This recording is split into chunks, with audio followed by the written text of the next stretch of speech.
खेतों में हल्की हवा बह रही थी और आम के पेड़ की छाया में बच्चों की हंसी गूंज रही थी।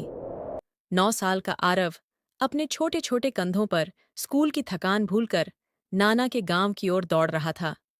उसके हाथ में छोटे जूते, आंखों में चमक और दिल में अनगिनत सपने थे। आरव को जानवरों से बेहद प्यार था। घर में उसकी बिल्ली म्याऊं कर रही थी और दो तोते अपने पिंजरे में चहक रहे थे। लेकिन आरव के मन में हमेशा कुछ अलग करने की चाह रहती। उसे चाहिए था एक दोस्त जो बाकी सबके पास न हो। गांव के चारों ओर हरे भरे खेत और पेड़ थे। पीछे फैला जंगल ऐसा लगता जैसे किसी रहस्य को अपने अंदर छुपा रहा हो। आरव रोज सुबह वहीं जंगल की ओर दौड़ता। इस बार कुछ से आती ताजी मिट्टी की खुशबू उसे खींच रही थी। वह जंगल में चला गया जहां वह पहले कभी नहीं गया था। पेड़ों के नीचे फर्न और झाड़ियों का घना घोंसला, नम मिट्टी और छोटे छोटे फूलों की खुशबू। तभी उसकी नजर एक बड़े पत्थर पर पड़ी। मिट्टी में कुछ आधा दबा हुआ चमक रहा था। आरव ने धीरे से मिट्टी हटाई और देखा, एक बड़ा अंडा, फुटबॉल जितना, हल्का हरा और भूरे धब्बों वाला। वाह, ये क्या है? आरव ने धीरे से कहा। उसकी नानी पास आईं और बोलीं, बेटा, इसे वापस रख दो, पता नहीं किसका है। लेकिन आरव की जिज्ञासा बढ़ती जा रही थी। उसने अंडे को घर ले जाकर अपने कमरे में डिब्बे में रखा, पुराने तौलियों से ढक दिया ताकि वह गर्म रहे। अगली सुबह अंडे में हल्की खरोंचें दिखाई दीं। कुछ ही पलों में अंडा फट गया और उसके अंदर से एक छोटा जीव बाहर आया। गोल, चमकीली आंखें, छोटे दांत, हरे रंग के साथ हल्का पीला पेट, बिल्कुल डायनासोर के बच्चे जैसा। आरव ने डरते डरते पूछा, तुम कौन हो? छोटा जीव उसकी और बोला, तुम मेरा दोस्त हो, मैं तुम्हारा नाम रखूंगा, टिनू। टिनू आरव के पीछे पीछे घूमने लगा। वह दूध और फलों के टुकड़े खाने लगा। 3 दिन में ही टिनू इतना बड़ा हो गया कि अब वह आरव के घुटनों तक आने लगा। उसकी पूंछ लंबी थी, हरी चमक वाली, और चलते समय उसे इधर उधर हिलाती रहती थी। आरव ने देखा कि टिन्नू की बुद्धि असाधारण थी।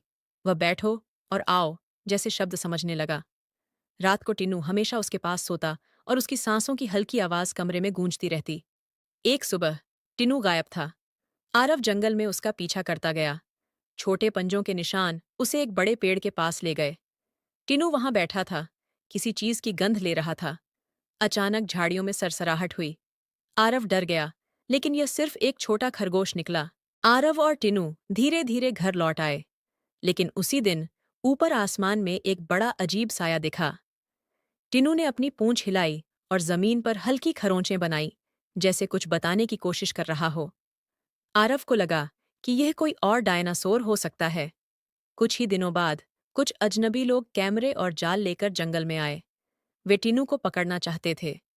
आरव ने डरते हुए टिनू का हाथ पकड़ा और दोनों जंगल की ओर भागे। वे बड़ी चट्टान तक पहुंचे, सांस फूली हुई। टिनू ने अपने साहस से झाड़ियों को हिलाकर रास्ता बनाया। सूरज ढलने के बाद दोनों घर लौट आए। आरव ने नानी को सच नहीं बताया, लेकिन अब वह समझ गया था। टिनू को खुली जगह बहुत पसंद थी। वह अक्सर आसमान की ओर देखता। एक रात तेज हवा और बिजली के बीच आसमान में बड़ी परछाई हिली। आरव भागा और देखा, एक विशाल डायनासोर, बिल्कुल टिनू जैसा, लेकिन बहुत बड़ा। टिनू ने खुशी से अपनी पूंछ उसके पास लपेट दी। यह उसका परिवार था। लेकिन तभी पीछे से वही लोग आए, ट्रैंक्विलाइजर गन और जाल लेकर। आरव ने चिल्लाया, रुक जाओ, इन्हें नुकसान मत पहुंचाओ। टिनू और उसका परिवार धीरे धीरे जंगल की ओर लौट गए। आरव समझ गया कि टिनू अब अपने परिवार के पास सुरक्षित है। उसने आंसुओं के साथ अपने दोस्त को आखिरी बार गले लगाया।